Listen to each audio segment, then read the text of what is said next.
لا يا جماعة ما تتخضوش، دي مش بيرة ولا حاجة.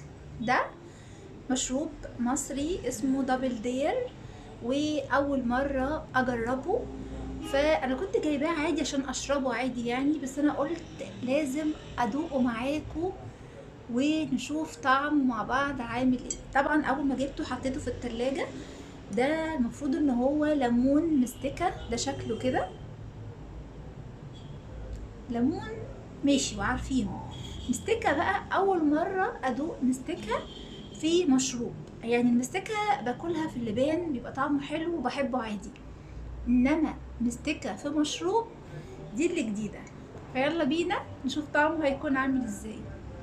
انا طبعا خايفة على صوابعي فجبت المنديل عشان افتحه. ريحته حلوة، ريحته مستكة فعلا. تشيرز. بصوا لونه هو ابيض، هي المستكة لونها بيكون ابيض بس الليمون لونه بيكون اصفر، بس هو لونه ابيض. يلا ندوق.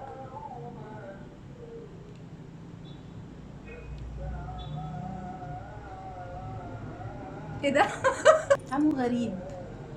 الموبايل فصل وانا بدوق، هدوق تاني يمكن.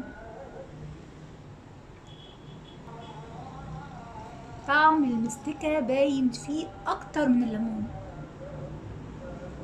بصوا هو طعمه حلو بس مش واو.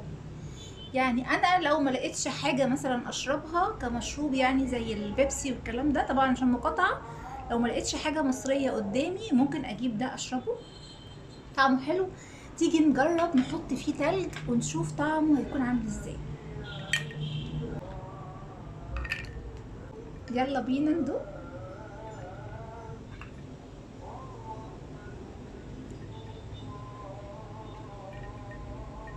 طعم هو بس التلج سقعه شويه اكتر. فانا حاسه ان طعمه لذيذ على فكره، عجبني. انا اشربه عادي ما عنديش اي مشكله فيه، واديله 9/10. حلو. وده شكله وده لونه. لو عجبكم الفيديو النهارده ولقيت عليه لايكات كتير قولولي في التعليقات هل اجرب بقيه الاطعمه بتاعته ولا لا، عشان انا لما جيت اجيبه لقيت فيه بالقهوه ولقيت فيه بالعنب الاحمر ولقيت فيه بالليمون والمستكه، فاخترت الليمون. قولولي في التعليقات هل اجرب بقيه الاطعمه ولا لا. زي ما قلت لكم كان فيه طعم القهوه، انا متحمسه قوي لطعم القهوه ده. كان فيه بطعم القهوه وكان فيه بطعم العنب. فقولولي هل اجرب بقيه الاطعمه ولا لا، وعرفوني في التعليقات. يلا باي.